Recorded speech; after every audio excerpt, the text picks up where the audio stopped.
everyone. Thanks for joining us. I'm Liz Quidantis. I'm Jim Grimes. Governor Ron DeSantis has officially launched his 2022 re-election bid. It sets the stage for what could be one of the nation's most expensive and closely watched races in the upcoming election. In an interview you'll see only on CBS 12 News, our Jay O'Brien goes one-on-one with Governor DeSantis and his surprising reaction when asked about a run at the White House in 2024.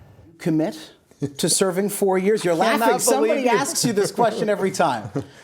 So I'm running for governor. I'm not running for any other office. God willing, they'll have me here for, 5 more years from today. Would be my hope. Why did you laugh at that? Because literally I get asked that everywhere I go. Governor DeSantis' presidential prospects are clear, the result of his popularity with conservative voters, earning their praise for what he says is standing up for individuals' rights to choose.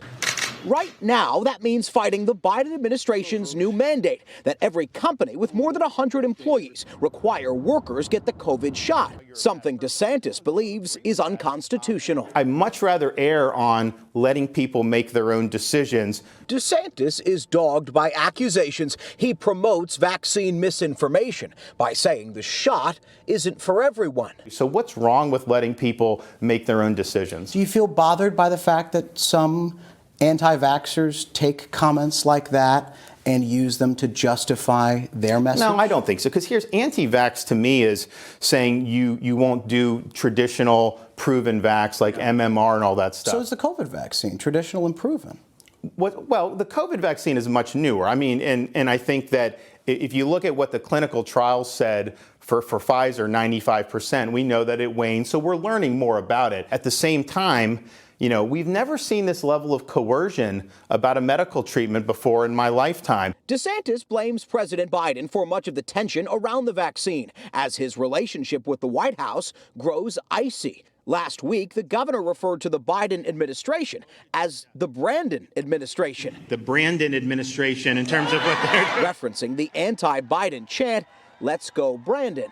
Do you feel that that is the proper level of exchange between a governor and a president? Well, let me ask you how he's treated us. I mean, they shouldn't you rise above that? Well, even they take if he a lot treats of you pot badly? shots. But look, I think it's a joke. But honestly, one of the reasons why that has taken on is because a lot of your folks in the national media, they get very sensitive to it, because what happened was people were chanting something else very colorful. It's a swear about the president. Well, you had a reporter, though, say that it was "Let's go Brandon" when that's not really what was said. And so I think the reason why it's caught on is because I think it needles the national media a little bit, because look, I mean, they've become very partisan. I mean, they were very much against Trump. They're very much ahead of Biden. So I think we view it as fun, but I do think But it's a swear about the president. Well, right. But I mean, here's what I would say.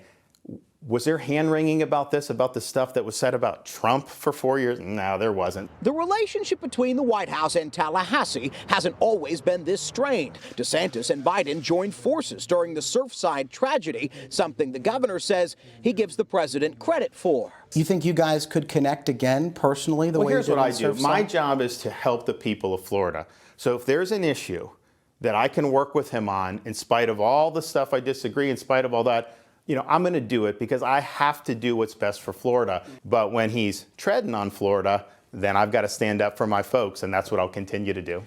Governor DeSantis' new campaign slogan as of today is "I've only just begun to fight."